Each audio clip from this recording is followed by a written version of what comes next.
welcome back to my channel. Today we're going to be making a super yummy shrimp vodka pasta, so please stay tuned and let me show you how.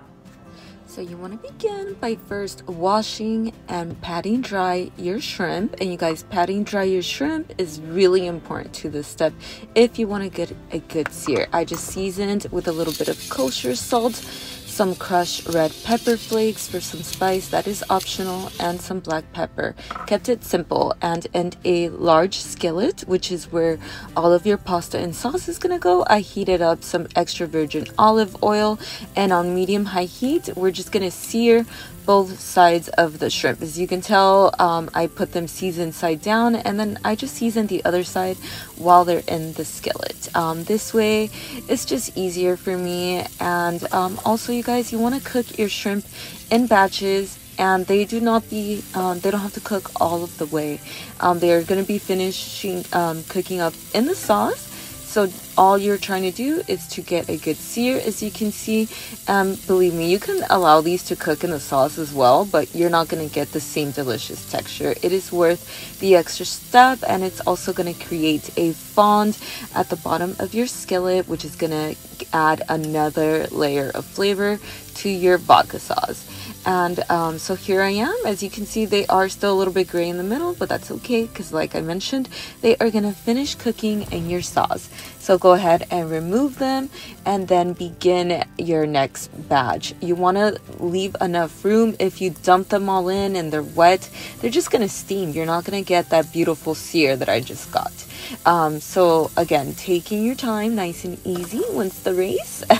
So yeah, here I am using my favorite black pepper grinder, and yeah, just go ahead, take your time. If you need to add some more extra virgin olive oil, go ahead and do so. And next step is adding in your onions. I used one whole yellow onion, and yeah, you guys, add a little bit of extra virgin olive oil again if you need it. And I know it looks like there's a lot of burnt bits from the shrimp on there, but that is flavor, so don't worry about it. I added about half a teaspoon of kosher salt, and I cooked the onions down for about 3 to 5 minutes. Then I added in the garlic. Garlic, you want to add, usually it's about 4 cloves, but you know me, I multiply that times 3. So yeah, I went ahead and I cooked the garlic until it was fragrant. So once you can smell it, it is done. Your garlic should never be browned, otherwise it will turn bitter and it will ruin your sauce. I also added about 1 teaspoon of crushed red pepper flakes, which might have been a little bit too much. It was a little spicy there, but that's the way that I like it. If you do not like spice, I would suggest adding half of that amount or even omitting it. It is not necessary, and the sauce is super delicious without it.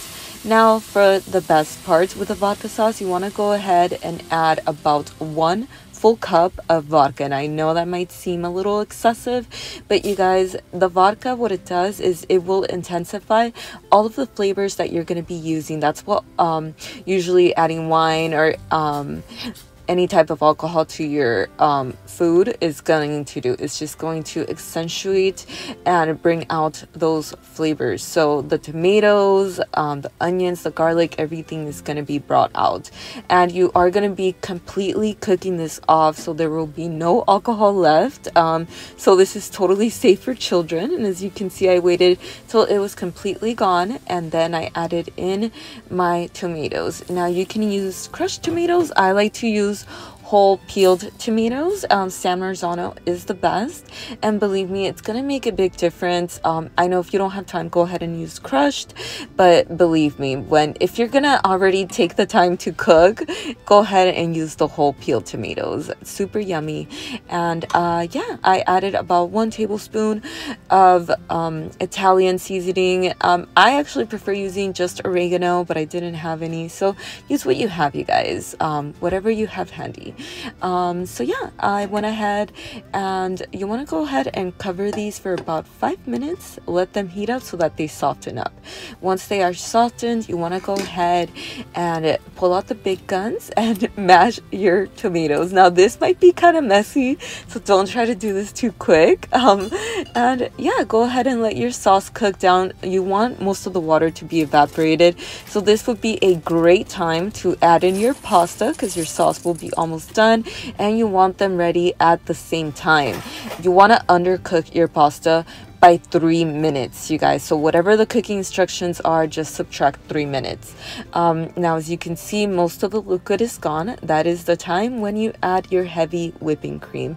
Use about a cup, but you know, always measure with your heart, and depending on how light or how dark you want your pink sauce to be, which is, you should get like a salmon pink color. So go ahead and add a little as you go along, and some people don't like heavy whipping cream, so you can add just a little bit, or even, I mean, at this point this sauce is amazing, you could even leave it out, but then it wouldn't be vodka sauce, right?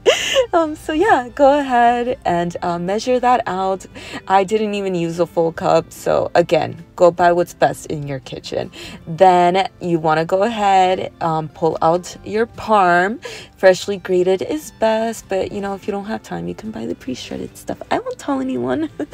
And yeah, I used about a full cup, you guys, not gonna lie. I love my Parmigiano Reggiano, and yeah, because it is freshly shredded, melted right away. I added 1 cup of my pasta water. You will always want to grab the pasta water as it is still boiling with the pasta. That's when it is at its most starchiest. Now we're ready to go ahead and marry your pasta to the sauce. I know they just met, but they're getting married. And this is the best way to make a pasta, you guys. As soon as it is al dente, so 2 to 3 minutes undercooked, go ahead and throw it in your sauce and let it finish cooking off there. That's why I even did what I did with the shrimp. Always undercook things, and then at the very end, everybody gets married.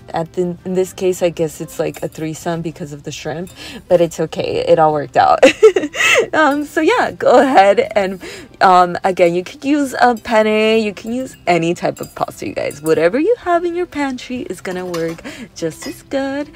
Just remember to undercook it, and as soon as it's done, go ahead and add it into your sauce. And as you can see, it is, because it is still boiling, it is look a little bit runny, but trust me, once it cools down a bit and settles down, it will thicken up and coat all of your noodles. So just go ahead and at this point mix in your shrimp so that I can come to temperature and finish cooking with your pasta and the sauce. You want to cook these for about 2 to 3 minutes, just making sure that all of the sauce, as you can see, is going into the noodles. And yeah, you guys, now it's my favorite part, which is to make it pretty. I added some fresh basil, some more fresh parm, and I know the Italians don't like cheese with their seafood, but I'm not Italian, so it's okay.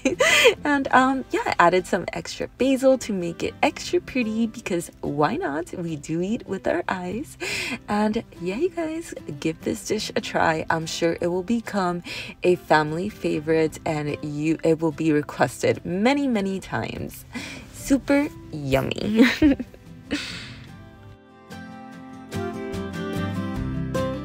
We're at the end, and I just want to thank you guys so much for watching. Please stay tuned, and I will see you guys next time. Bye.